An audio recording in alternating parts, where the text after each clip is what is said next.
उससे नाखून काटने से जिस्म में बीमारियां फैलती हैं और नज़र कमज़ोर होती है। ख्वाब में बकरी देखना रिस्क मिलने की निशानी है। चांदी की पायल पहनने से यूरिक एसिड काफ़ी हद तक कंट्रोल हो जाता है।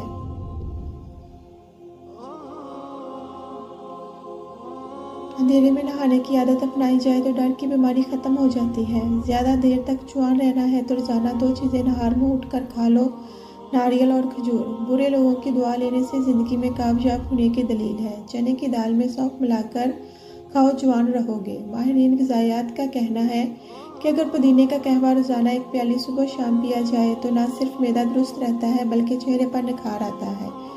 अगर बच्चों को पेट के दर्द की शिकायत हो तो इन्हें चंद दाने पुदीने के बीज चबाने के लिए दें। गुर्दे की पथरी को ख़त्म करने के लिए पुदीना बेहतरीन है। अगर आपको पसीना ज़्यादा आता है और